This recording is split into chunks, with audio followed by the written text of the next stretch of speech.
This is Hemant Mehta for the Friendly Atheist podcast. Please support the show by going to patreon.com/Friendly Atheist podcast. And today I'm excited to introduce you to a couple of guests. For a lot of listeners, I suspect conspiratorial thinking is something you connect with religion or right-wing politics.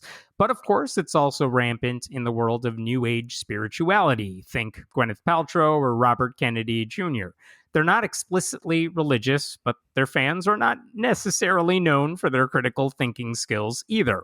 My guests today have been dissecting that kind of BS for years. Julian Walker has written extensively on cults and gurus and New Age nonsense. Derek Perez is an author and media expert who's worked with a number of media and tech companies. Both of them are also active yoga enthusiasts, a practice that they will admit has become rife with spiritual silliness that they oppose.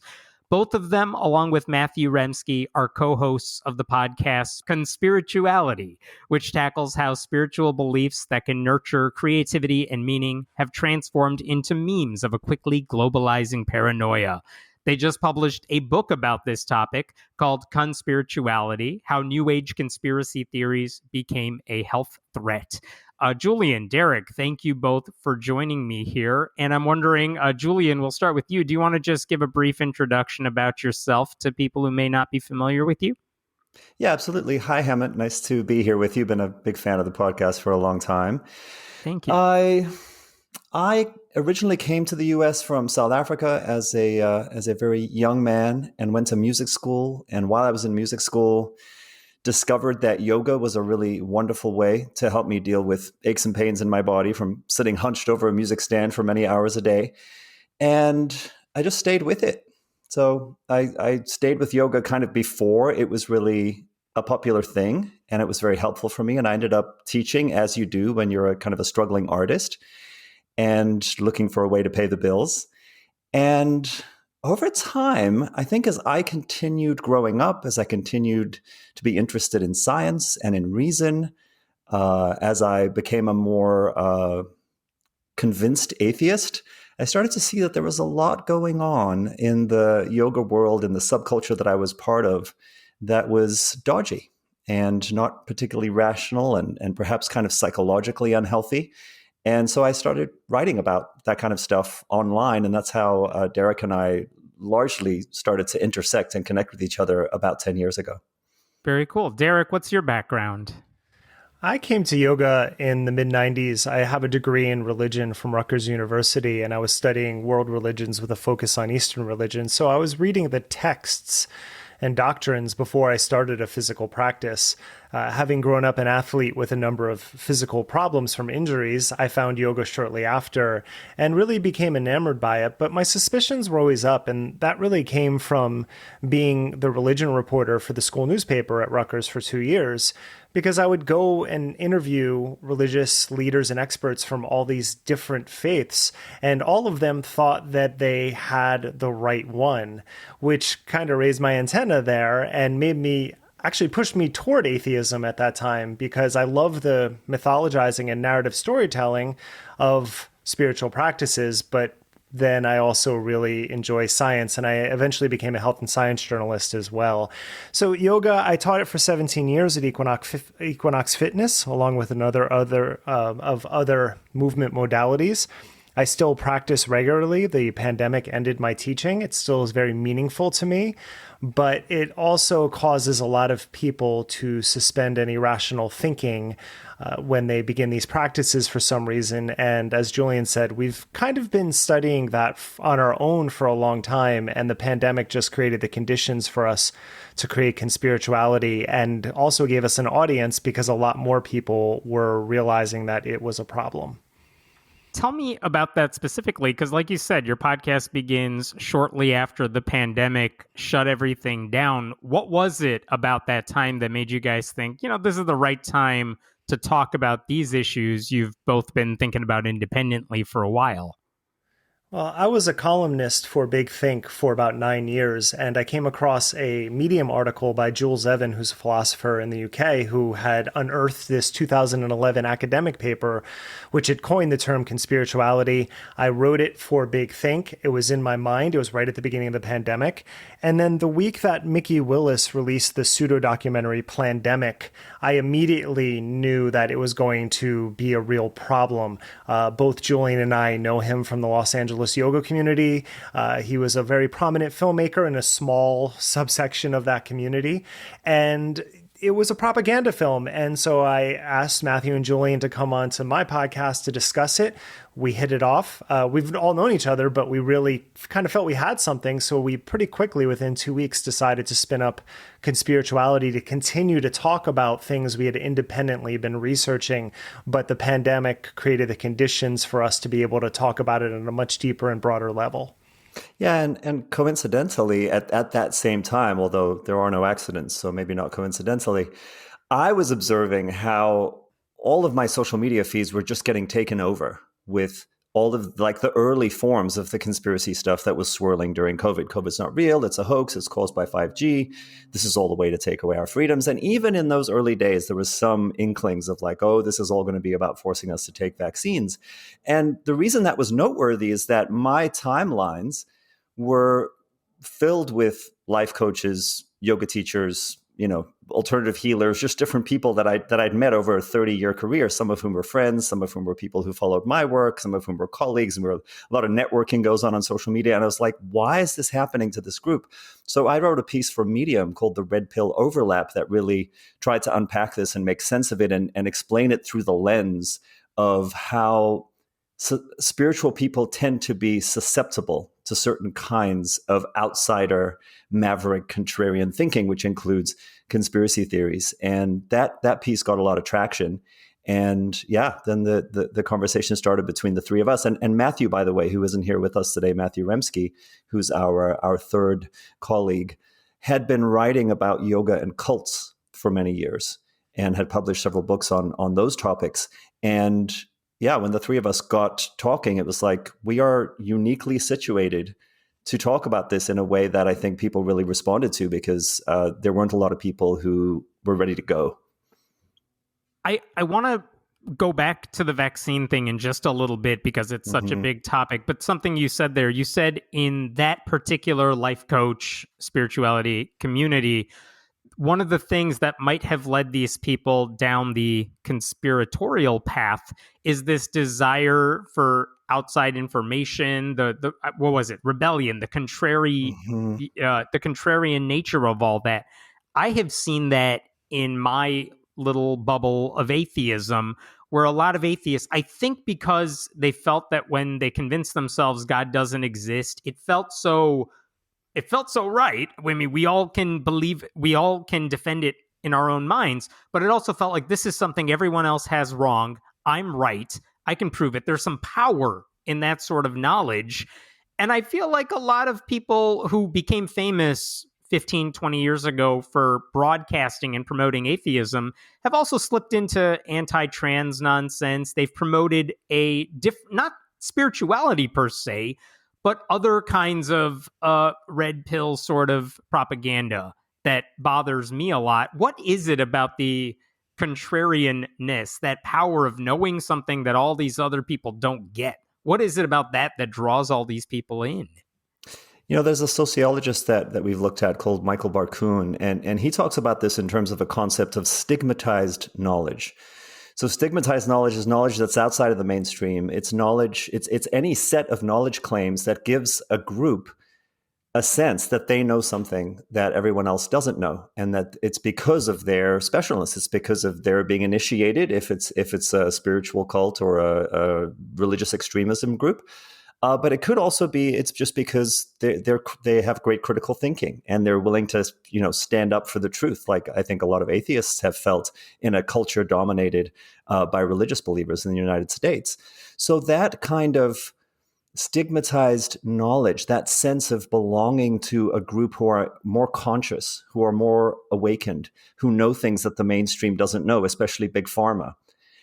you start to see an overlap there, because the belief in alternative medicine, the belief in energy healing, the belief that certain lifestyle choices will give you an unreasonable amount of protection against the things that everyone else is vulnerable to, like, say, the COVID-19 virus.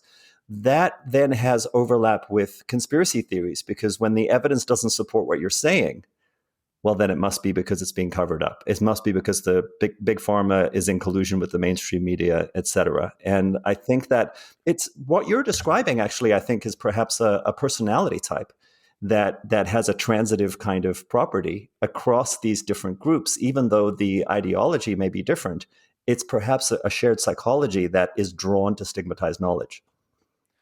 One trend I've noticed across with atheists, because being an atheist, I've written about atheist topics, and having a presence on social media, whenever I had published an article about that, people would say, oh, you don't have any respect for the sacred, there's all this and this.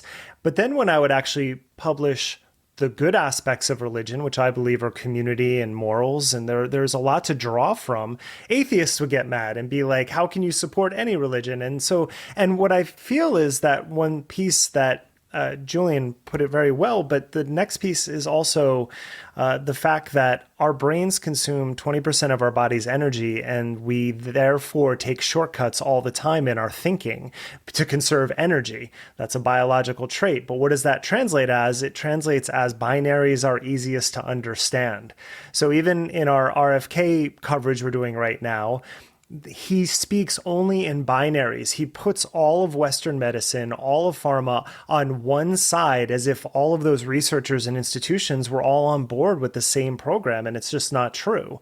So we have to contend with the fact that binaries are very appealing, and as Julian said, if we can be on the side of the righteous, then that just makes us feel better about ourselves and gives us some sense of meaning, which is ultimately what I think all religions strive for, which is not necessarily a bad thing. But when there's no nuance and when you constantly take context out of situations, it becomes very hard to have intelligent discussions, especially on social media, which is designed for binaries.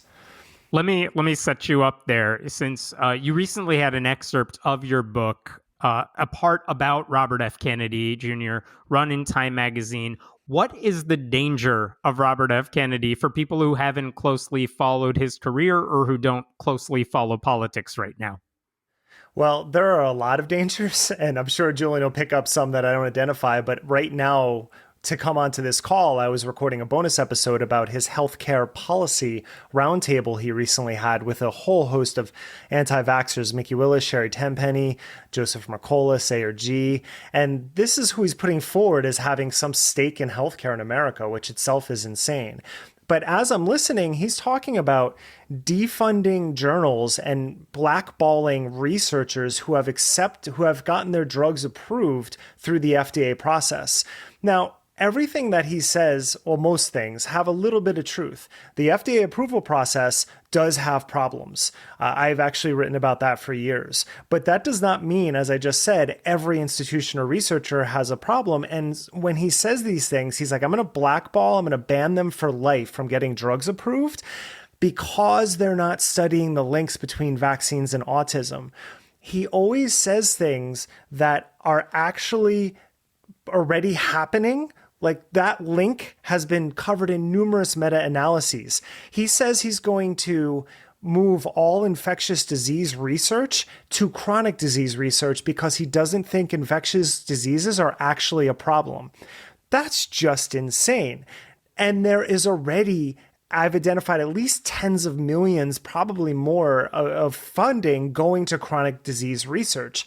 But because he exists in this echo chamber of his own community that he's created, he can say things like that. They'll just buy it. They're not going to actually go and research the fact that there is funding for these things. And that's how he's gaining traction. And when you actually listening to some of his policies, they're really, really scary. Why? I mean, who knows how he's going to do in this presidential campaign, if it's just a launching pad for some other sort of work that he wants to do because he gets all this attention. But stepping aside from the politics of it all, I am curious about the anti-vax propaganda because it seems so obviously wrong that the efficacy of vaccines, we know. We could point to the science. You could ask doctors, all that stuff. I'm wondering, and we just went through a global pandemic. What is it about the science of vaccines that's not getting through to the people, the growing number of people who seem to be taken in by the lies about vaccines? It's nothing new. And I think really, if for people who've been in the atheist and skeptical community for a long time, you know that this is one of the topics that eventually you become familiar with. Like, oh yeah, there are all of these anti-vax arguments, just like there's all of these creationist arguments. And here's what's wrong with all of them. Here are all the logical fallacies. Here are the ways they're misrepresenting the science, right? Cherry picking the data, gish galloping you with a bunch of stuff that you could never possibly get to. So Kennedy is a master at doing that. He's a lawyer. He has a 20-year legal background as someone who was really advocating for the environment and really going after big corporations. All of that is totally legit. But he was also working within a legal system where I don't know what the exact definition of it is, but the standards of evidence are very different than science. It's more the preponderance of evidence kind of thing, where I think it may just be like 51%. He's used to arguing persuasively about those sorts of topics. And then I think there's a way that the anti-vax stuff he slid into that really, really easily. And now I think what's dangerous about it is that there's a it's part of like this disinformation crisis, the overwhelm of social media, the fire hose of content, the contrarian alt media sphere that's always looking for new clickbait.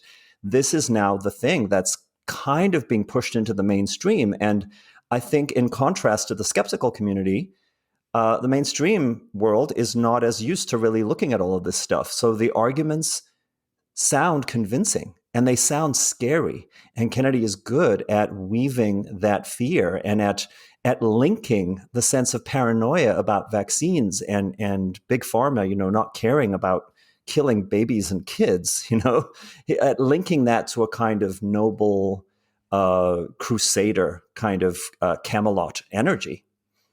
Does it go ahead. Sorry. What the Trump presidency proved is that people are not going to actually research the topics and they'll just take whatever he says. And we're seeing that. So we're actually recording this today. The Time magazine article came out, and already, even though I just posted an hour ago before I jumped on, I'm noticing people saying Kennedy's such an environmental champion. And then my response is always, do you realize that he has stated, and you can go to his website, that he thinks the free market is going to solve environmental problems? And most people will not have done that, even though he stated it. They just kind of take this mythos of this person and apply it as if that's what he does. And both with healthcare and with climate change, he wants the free market to decide, which is, I think most people, if they knew what that meant, they would not be on board with what he's saying. But he's professing to be the first podcast presidential candidate. And there's a lot of dangers with that sort of avenue into the mainstream attention.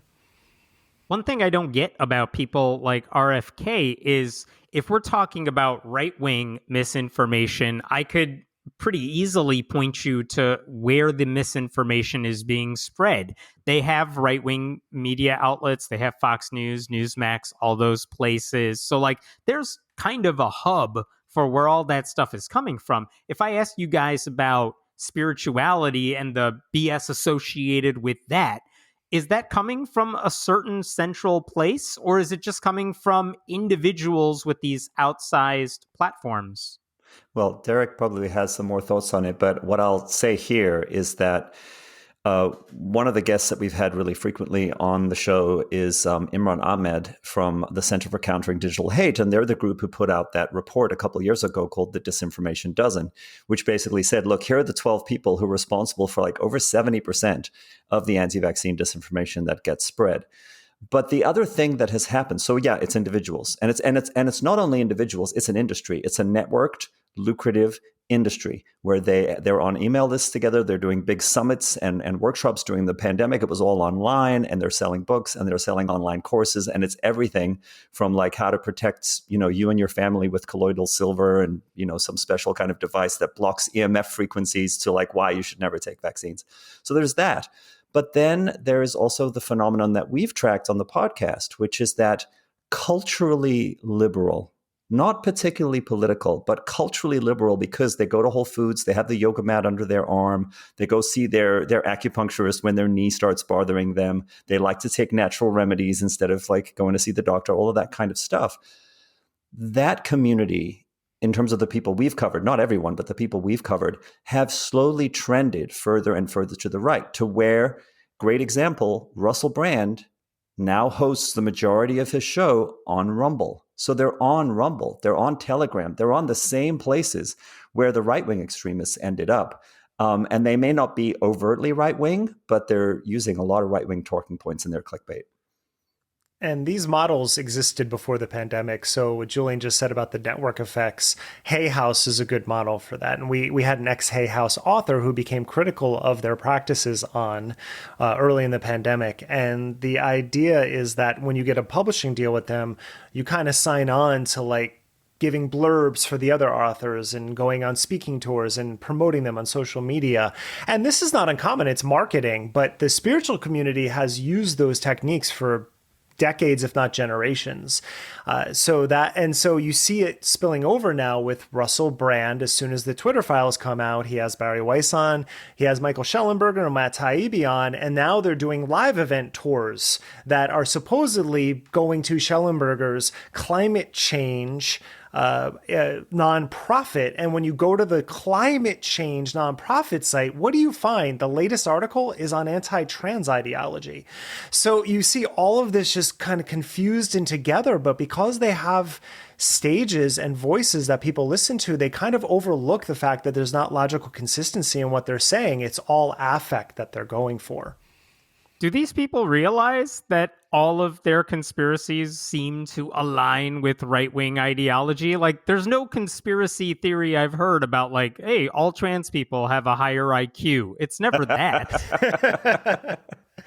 No, they generally will align more with libertarian, at least stated ideology. That's usually where the default. I don't always think they know what that means, but it's the liberty thing. It's the sovereign individual idea.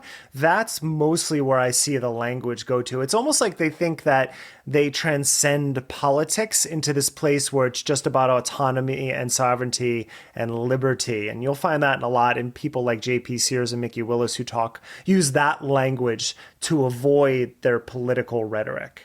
Yeah, there's a couple of really interesting overlaps there that come to mind. One is that the spiritual seeker and the spiritual influencer has often sought to be transcendent of politics, to be beyond the world, right?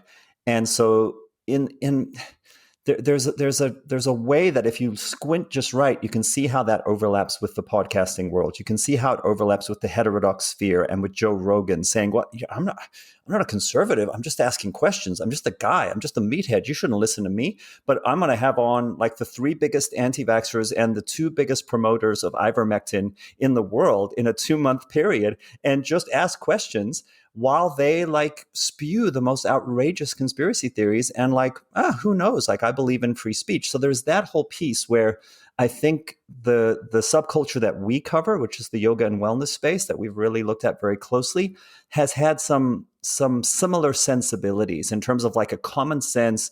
I don't really know what the hell I'm talking about, but like it seems obvious to me that like babies shouldn't receive that many vaccines in the first 2 years of life. I mean, think about it, right? So there's that piece, but there's another piece here, which is that I think Derek is talking about libertarianism, and I think in terms of the more overtly conservative piece, there's something we track in the book, which is a kind of alternative purity culture, right? Where there's a moralism around doing your practice.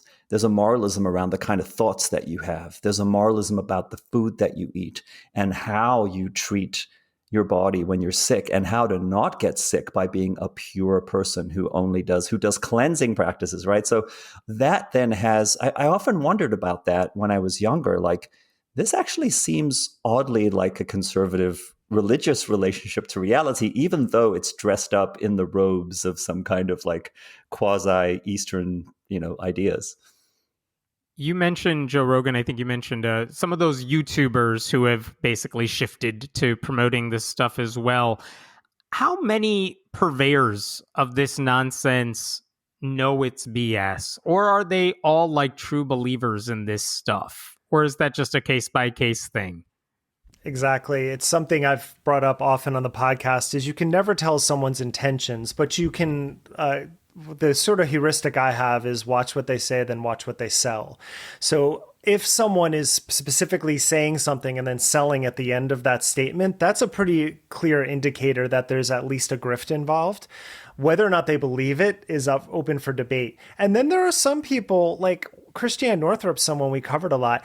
She really isn't selling anything at this point in her life. I mean, maybe she has some downlines to some pharma that she does, or some supplements that she sells. But it's not Derek, really. She was requesting donations for a while there.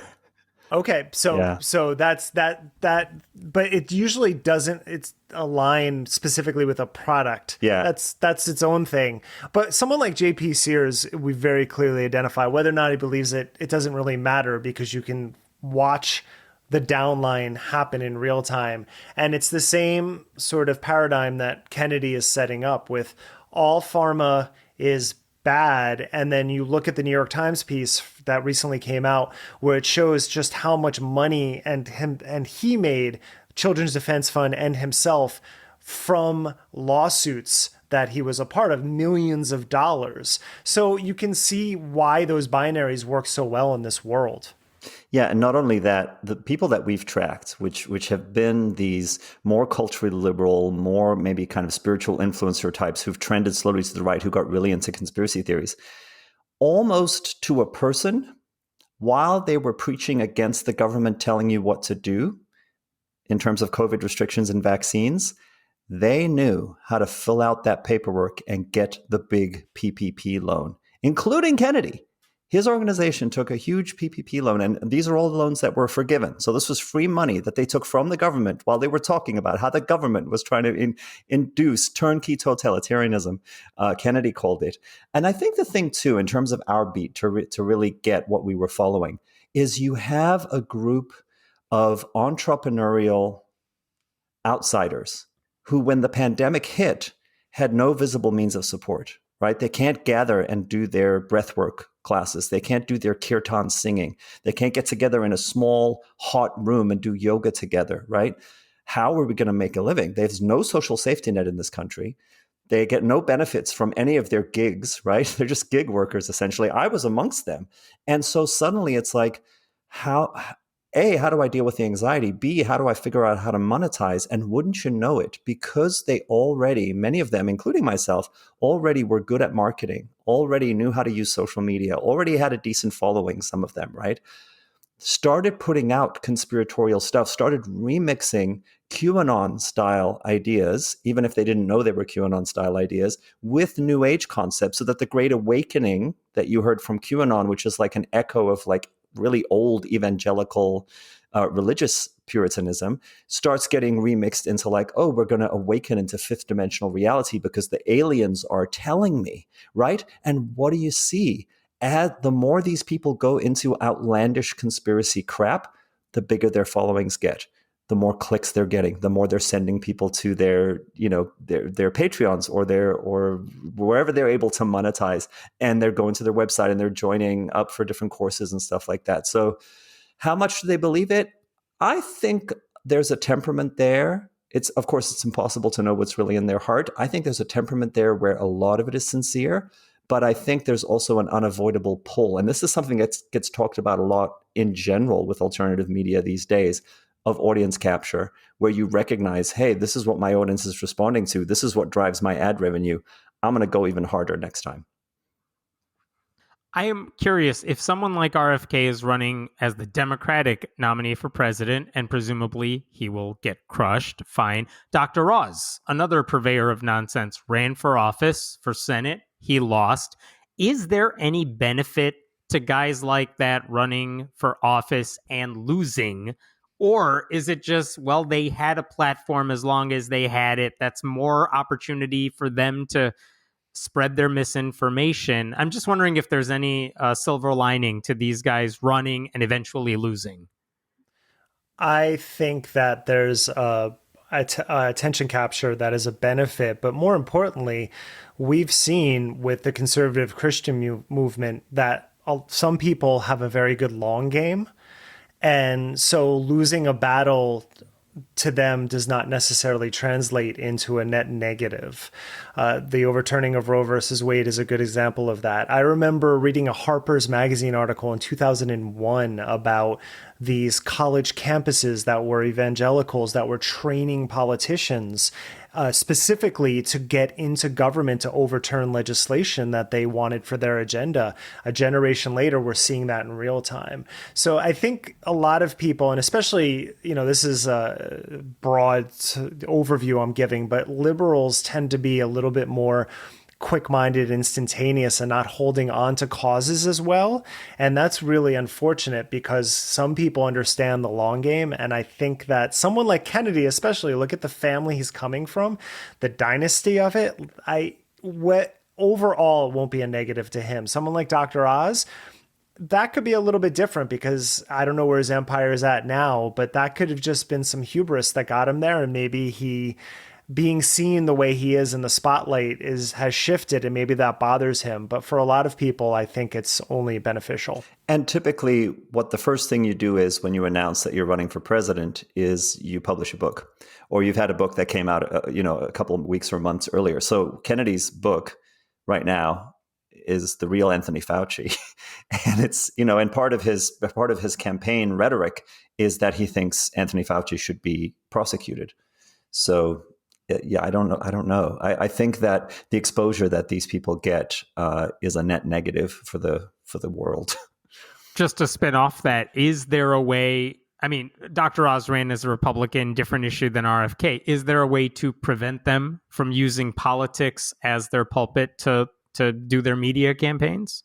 Oh my God, I wish there was a way. I mean, and maybe it would be bad if there was a way. I don't know, like, where those particular lines would be in terms of authoritarianism. I know that other liberal democracies have much cleaner dividing lines, much better guardrails around the separation of commerce and personal self-aggrandizement and enriching oneself and actually running for office. I remember I grew up in South Africa, voted in an election there where only white people could vote because my dad said, you have to go and vote. You're voting for 10 black people.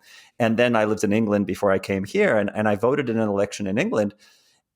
And it was before I got to experience what American elections were like in terms of the circus and how long it takes and how much money you need. And in England, at that time, this was like the early 90s, the election campaign for prime minister and for which party was going to rule the country was 2 weeks. It's a 2-week campaign. If you had more than 5% of support in the polls, you got equal television time. There were no political ads, and the television time consisted in sitting across from a hard-nosed political reporter who asked you difficult questions and called you out if you said silly things. And I think that might be good. That would be nice. What has frustrated both of you when it comes to media coverage of not just the spiritual grifters we've mentioned, but any of them? The lack of research. I am an old school journalist in terms of I started journalism 30 years ago this year, and the amount of research that had to happen before I published a story back in the 90s and early aughts was much different than writing out something as soon as possible and getting it out there with a clickbaity title. When I used to work in newspapers, you had one person on staff who wrote all of the titles so that they didn't contradict or you didn't repeat titles or headlines, for example, or leads. And that's completely gone. And I do think there is something to an organization like ProPublica, which really takes its time and does really good, impactful work that is not liberal or conservative. They are about middle of the line when they cover. They've exposed Clarence Thomas, but they also talked about Obama owning some questionable property in Hawaii. They've done a lot of important deep dives. And I miss that old school type of journalism that actually took its time to research. When you have an RFK, you have Crystal Ball, who did a fantastic job pushing back and not letting him gish gallop during that 8-minute segment that ran a few weeks ago. That is so rare. And she did it very respectfully. It wasn't a heated, I'm pushing back. She kept saying, I'm with you here, but here, and keeping him on point. that sort of journalism is so important. Now, I know I'm not trying to romanticize. I know we're not going back to that place, but I would like to see more reporters know what they're doing when they get in a conversation with someone so that they can actually at least push back and create some friction instead of a Rogan who only does that with people he doesn't agree with. But if he agrees with someone, there's none of that whatsoever. I don't know if you have anything to add to that one, Julian. Well, I think for me, there's a larger picture that I wish was being talked about more, which is that there's a global phenomenon of populism that trends in the direction of kind of lost golden age fascism and authoritarianism, and it thrives for many different reasons. But I think one of them is the time that we're in terms of digital media means that charismatic figures who make bold, fact-free proclamations. It's the whole alternative facts kind of fake news reality that we're in right now. Like, really, I feel like there's a generation, especially of kids coming up, who will desperately need very good media literacy education to understand how this kind of populist, common sense demagoguery works, because it is taking over the world, and we're in danger of it taking over here. For us, this may sound like an unfair kind of exaggeration, but I see someone like Robert F. Kennedy Jr. making the kind of waves he's making, even if he does get crushed, as being kind of similar to Trump. It's like the Trump of the Democratic Party, someone who's going to come in and present himself as a populist, while he's saying the answer to our healthcare problems is going to be the free market. The answer to climate change is going to be the free market. Prosecute Fauci, stop all childhood vaccines, and make sure they're put through double-blind, placebo-controlled trials, which really would amount to another Tuskegee, right? Where you're going to take a bunch of kids and leave them hanging in the face of diseases that we know for a fact are deadly, disfiguring, and disabling, as if like that's required, when we have decades and decades of data that shows that vaccines are safe and have changed the world. Who do you think is more dangerous? I don't know if this is a fair question, but I'll ask it anyway. Who's more dangerous? Someone like Gwyneth Paltrow, who is pitching nonsense and just making a ton of money off of it, or someone like Alex Jones, pitching a very different type? Because Alex Jones, hands down, because he's Alex Jones has so much overlap and so much influence in super militant, far right, paranoid, violent circles, and every time he blows his top, he has no guardrails in terms of just really inciting things like his followers going and harassing all of the Sandy Hook parents who suffered an extraordinary tragedy, but he convinced them that they were crisis actors. Gwyneth Paltrow, I'm not a fan of, and I think it would be better if she wasn't doing the kind of business she's doing. I don't think it's quite as dangerous as Alex Jones. I'd agree with that. Paltrow's annoying, but it's not nearly the same level. The Sandy Hook, 9/11, the trutherism bothered me because I was in New York City that day. I was in the Trade Center an hour before the first plane hit. It was a very personal day. So seeing him push that was really problematic. But the Sandy Hook thing is just one of the most despicable acts by a human being I've seen in my lifetime. And to imagine the pain and suffering the parents endured, and to have him mobilize people to say it didn't happen, there's no excuse for that. I think he's one of the worst human beings in the world. So you could pretty much put anyone up against him, and I'm going to go Alex Jones. He's the heavyweight champion of conspiracy offenders. But to talk about Gwyneth Paltrow for a moment, I see her kind of like Oprah as more of part of a slow-moving cultural kind of legitimating of a lot of pseudoscience, of a lot of quack cures, often for very serious diseases, and a lot of false ideas about how to stay healthy, how to boost your immune system, how to like the kinds of things you need to be worried about. Like, she's run articles on Goop that have said women shouldn't wear bras because bras cause breast cancer, and she's sold various products that where it's just like, what are you even talking about? So there was some Sorry, there was some article a while ago. I'm sure you guys saw it, but it said those two in particular, Gwyneth Paltrow, Alex Jones, were selling the exact same products under different branding. That's right. Because their audience would just buy into it. It didn't matter what the facts were, what the object was. Yeah, this is very much Derek's territory, so I'll let him get into it here. But like the supplement piece, the untested supplement piece, is actually a very interesting hinge point between culturally liberal kind of wellness communities and then Alex Jones. And Paltrow's community is largely politically disengaged. Julian's in Los Angeles. I moved to Portland, Oregon a year ago, but I lived in LA for 11 years and taught yoga there. And I'll speak for myself. I'm sure there's some crossover with Julian's experiences. But the yoga moms who go there, they go in the mid-morning, they have their yoga, then they go out for brunch, and they're not really engaged in local or national politics on any level. When you saw the measles outbreak in 2015 in Brentwood, where children were getting measles because the mothers were not vaccinating, because that was a thing in the Santa Monica Brentwood area at the time. That's very much indicative of the Paltrow crowd, because that's the type of ideology that will sit there.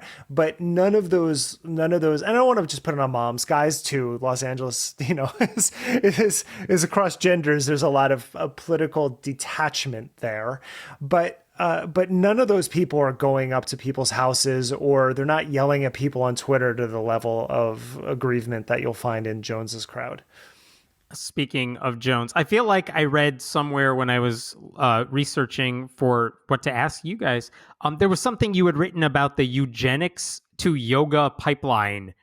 And can you explain what that's all about? Because I had not heard that phrasing before. Well, it's putting pieces together, and it's not a direct pipeline, to be clear, but it is an interesting phenomenon that happened in the late 19th century. And so you have a man named Eugene Sandow, who was very famously the first sort of Schwarzenegger before Schwarzenegger, with his shirt off, holding lion skins. He's very buff for the time. Wouldn't hold up to TRT replacement today, but it still was pretty impressive. He was very strong. And he also happened to be a white supremacist. I found some documentation that Eugene, that's not his real name, and Eugene was short for eugenics, which was a going theory at the time. And even though he traveled to India and across Europe to different countries to display his physicality, he was still a white supremacist. I read one of his books, and we quote it, where he uses the N-word very liberally there. And you find when he goes to India, and this is the crossover, you have a culture that had been under colonialism for centuries, and they were getting into weightlifting and British wrestling. And the origins of modern postural yoga, as Mark Singleton and others have written about, come from this body physique movement, this strength against the colonial rulers. And when he went to India, Sandow was a very popular figure. So he influenced some of the people who ended up bringing yoga to the West. So it's just more of this idea of the strongman, which we're still seeing today in Trump and in Kennedy's campaign. But I think people have a very romanticized notion that 5,000 years ago, people were putting down yoga mats and doing their vinyasa flow. And that's just not the case. It is an evolving form. It's going to keep evolving. But where it really struck a chord in the Western world was that late 19th century era, when you had eugenicists that were promoting certain ideas of Julian flagged purity culture before, that were combining with spirituality, and that sort of set off the modern New Age movement. Yeah, so it's really getting that this, what we call yoga in the West in terms of the physical practice, comes from the 1930s. And it is a combination of physical fitness stuff that they were getting from Europe and from people like Sandow, an obsession with the strong body, gymnastics that they were getting from Scandinavia and from German, there's like German wrestling stuff. There's several different things that were being combined with yoga that had existed already for hundreds of years, if not longer, and that combination ends up getting marketed very effectively to the West, and the West gets into it. And it's not to say that woven through all of that is like a secret, eugenics or fascist kind of ideology, but it's there. It's there contextually. And in some ways, when you look now at today's India and you look at Modi and you look at Hindutva and you look at this idea that India is only for Hindus and how he has turned a blind eye throughout his political career to incredible atrocities against Muslim people there, and the idea that all Indians should be doing yoga, that yoga is there's this cultural kind of sense of like what it means to be the true Indian. It's not white supremacy, but it's the Indian version of it to some extent, right? Modi tried to trademark yoga. To give you any indication of how much he teaches yoga classes to tens of thousands of people, and then supports either getting all the Muslims out into Pakistan or elsewhere, or just, as Julian said, overlooking the atrocities that are committed on them. I know all of these different conspiracies we're talking about have their own unique flavors and everything, but is there a question or two that you wish people who are susceptible to these ideas could ask when they're presented with any of these grifts? Well, I would say the question would probably be: could you be more specific? One of the fallacies or fallacious ways of reasoning and making arguments and buying into beliefs that's really, really common in conspiracy circles is generalizing. It's generalizing about a them or a they, a cabal that is behind the scenes, that is pulling the strings, that wants to take over the world, that wants to control your life. It's taking specifics like Vioxx is an example, or the Sackler family with opiates, where there's an actual situation where things were done incorrectly by a government agency or a pharmaceutical company or something like that. The Tuskegee experiment is a great example as well. There are actual examples that we know about because they were exposed, because there was evidence that proved them to be the case, and because people got punished for those things. From those specific examples, there is a tendency to generalize in paranoid ways and say, if this, therefore that. Even though I don't have evidence for that, I've already validated what I'm about to say with this. So can you be more specific? Can you give me actual evidence? What are you actually saying? And how does this then tie into, the blood drinking satanic pedophile cabal? Right? That'd be a good question. My question to the wellness community is, okay, if you're going to be anti-pharma everything and you're going to say bring down Pfizer, are you going to want to take Viagra off the shelf? If you're going to say that natural cures are the right remedy and you can stay young and healthy by doing these things, will you stop doing Botox or having other cosmetic surgeries?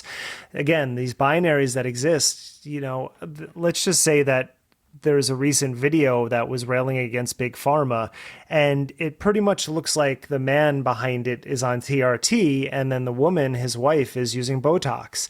And it's just, if you can't weigh out and talk honestly about those things, if you're only going to rail against the dimensions that make you money, that's not very honest to me. It is an industry. There are problems with pharmaceuticals. I wrote a book about it, the one before this one, but it doesn't mean that scientific advancements and achievements over the last 150 years have been some of the best that we've ever experienced as a species. I feel like I heard a lot of pastors doing this as well with the vaccine pushback in their churches, when the people in their churches said, I don't want to get vaccinated because whatever the way this vaccine was created had to do with aborted fetuses or something. It's like, okay, but if you're going to say no to the COVID vaccine for that reason, then are you also going to give up on aspirin? Are you going to, do away with all the other things we have developed using the same methods? And of course the answer is no, but we never get that far.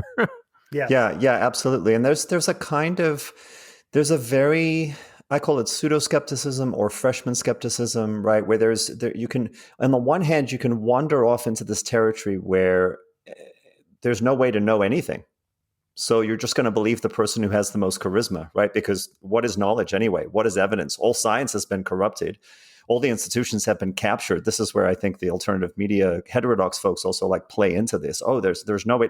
So you can only trust me. And so it's like, I'm going to be hyper skeptical in a paranoid and cynical way about this selected group of claims, which usually come from places where there's a lot of good checks and balances, but I'm going to be completely credulous to the outrageous assertions of some influencer online who has happened to earn my trust through, whatever techniques they're good at using.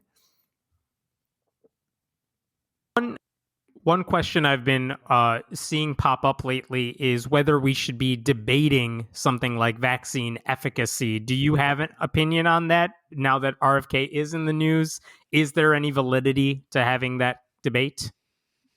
Every vaccine should be debated about the efficacy, but when the trials are concluded and they are shown to be efficacious, kind of ends the debate. And if you want to do further trials, that's science. They are happening already. So Kennedy comes out and says these aren't happening, and we're like, what are you talking about? Hundreds of thousands of people have been tested in double-blind trials. What do you mean by this? And your statement about mRNA before, like, yes, the vaccine is new, but that technology is over 30 years old. And everything in science usually comes from different applications when you realize it's being used for other things. So Ozempic right now is diabetes medication. All of a sudden, oh, it's a weight loss drug. That is common throughout scientific literature and history. So yes, to answer that specific question, they should always be debated. But the thing is, they are already. And the idea that they're not is part of what he's counting on people to not understand. It's such a difficult question, right? So as Derek says, like, okay, this is understanding how scientific consensus works, understanding how, what peer review looks like, understanding how to look at research and, see the chain of how scientific knowledge has progressed, I think is really, really important in terms of the debate that is already going on. Understanding that science proceeds by debate, if you will, metaphorically. The problem is we're in this time where appeals to free speech, appeals to not censoring anybody, that I think are actually well-meaning and that maybe 10 years ago I would have agreed with. In the current digital media sphere, it just doesn't work. It's that Jonathan Swift quote, right? That the lie has traveled halfway around the world before the truth even gets its boots on. Like that you can, and the idea that it takes much more time and energy to refute a clever sounding falsehood than it does to actually utter it. So it's a very difficult thing. I understand, like Peter Hotez right now refusing to debate RFK Jr. I think it makes perfect sense. His arguments make sense to me. He's spoken to him before. I think he's both he and, or maybe I'm confusing the two of them. I'm forgetting. I thought you had the right names, but I thought philosophically, I agree with both of you that especially about the lies spread a lot faster. There was a time several years ago, maybe like a decade ago now, where a creationist, Ken Ham, wanted to debate Bill Nye, the Science Guy on creationism. Yes. And at the time they announced it, I think among the scientific crowd and the atheist crowd, it's like, what are you doing, Bill Nye? This is a dumb idea. Because, I mean, even though you're a TV guy, he knows what he's doing with presenting these lies. That said, and I was part of the camp that said this is a dumb idea in the first place. Since that time, I have heard personally from people who said they were creationists, they watched that debate, and it was that debate that gave them the spark they needed to flip over to the evolution side. It didn't happen overnight, but it got it rolling. And that, I only say that to say it gives me some pause because I still agree with you. I don't know that like a Hotez versus Kennedy debate's going to accomplish anything good. But at the same time, maybe some of that gets through to people who might not be willing to hear it otherwise. I don't know if there's anything to that. I think that's a very, very interesting observation, and that you heard that from people, that it did change their minds. I tend to prefer what we do, of course, which is to take what people have said, quote them directly by using clips, and debunk their false claims without going through, and it's what you're saying, right? Ken Ham is a rhetorician. He is someone who is an expert in debating, just like RFK Jr. is a lawyer. These people are good at winning debates. It doesn't mean that they're right. It doesn't mean that they crushed the scientist, but it can easily be spun that way. So Maybe sometimes it's an okay thing. I'm not 100% opposed to it, probably 99%, but I do think the media literacy, analysis of claims, careful, like let's lay this all out so you don't think we're misrepresenting anything and debunk each thing and give citations. Maybe that doesn't reach everyone we're trying to reach, but I think it's a good way to create an archive of good material for people when they're ready. One of the best things about the podcast is the number of people who have contacted us who were anti-vax, who are now pro-vax from our podcast. And that's not just us. That's because we've had doctors and researchers and journalists and epidemiologists on our podcast to talk about why. In terms of the broader question, though, we know that pre-bunking works. And that's one of the challenges, right? Because in a Hotez-Kennedy debate, there's going to be no pre-bunking done. Everyone's coming already with their preformed ideas. So the amount of people that are going to be moved are going to be very small in that effect. And it just sets up a challenge, because I agree with Julian about media literacy and science literacy as well are both needed. But if that pre-bunking isn't there, then debunking has been shown to not be nearly as efficacious. I just have one final question for you both, and you kind of alluded to it right now, but what have you found to be most effective to combat these lies, not just the vaccine, the hoaxes that swirl around the efficacy of vaccines, but all the other new age nonsense, spiritual nonsense you've also found?